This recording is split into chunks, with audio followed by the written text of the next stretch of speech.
Good morning, people. It's traffic series, and this morning I'm going to be talking about what to do in courtship. Do you know that there's something I've been hearing maybe in the past 2 months? And what I've heard is courtship is for talking, not touching.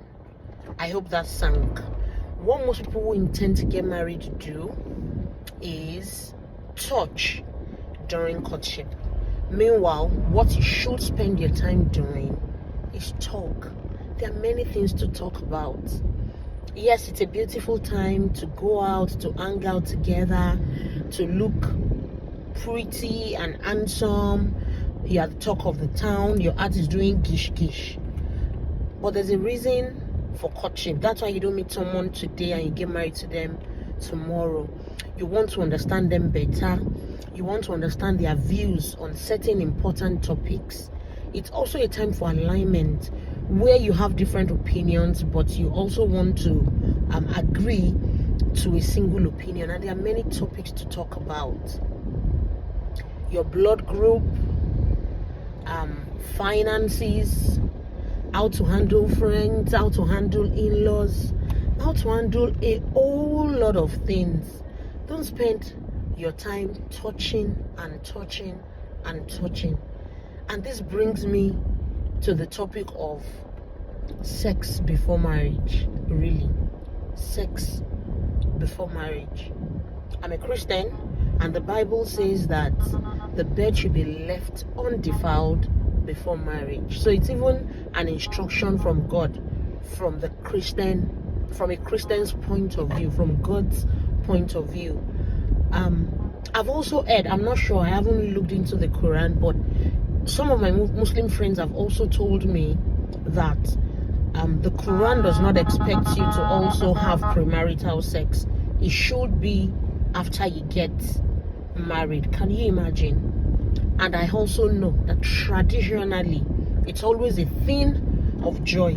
After you get married to a lady, they let you stay on a white cloth or something, and you're able to show the blood that the woman is a virgin. So that means that our culture does not expect sex before marriage. There's something I always say. I uphold culture that makes sense, and this makes sense to me. Why do I say so? I mean,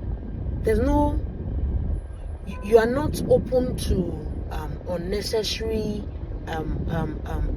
medical conditions, diseases you can contract, conditions you can contract from sexual intimacy. Also spiritual ties. You don't have soul ties with anyone. You can also begin to compare and say, oh, I'm not sexually compatible with this person. How would you know? Because that would then be the only person you have been with or you would ever be with. But when you've tasted, different types of men or women before you eventually settle down with someone, you will definitely have problems, because it's not the same way you feel with Sade that you're now feeling with Lola, because you've just been spreading God's glory in your life, all God's blessings in your life all around, and you get into all sorts. Don't spend your courtship period touching. Spend your courtship period talking, praying, aligning, setting goals, doing other meaningful things. The fact that you're courting someone today doesn't mean you'll get married to them tomorrow. How many people do you want to court and all you do is touch and have sex? By the time you eventually decide to get married, maybe you would have slept with 17 people in your lifetime.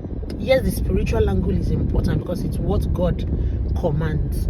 But if you don't even believe in spiritual things yet, from a commonsensical point of view, think about it. Talk about what is important. It is not when you then get married that skills will begin to fall from your eyes. The love that was blinding you will stop blinding you. It's best you open your eyes now. Talk about the things that are important. What are we going to save money towards? Where will we spend family vacations? Are you happy with local vacations? Want to travel? want to get into extra businesses, your spouse is interested in politics, is it what you are aligned with? You know, many things to talk about, and then think about it. If you're not yet married, you're engaging in premarital sex, whether from the Christianity point of view, the Islamic point of view, or the traditional point of view. It's not something we uphold. Have a great day.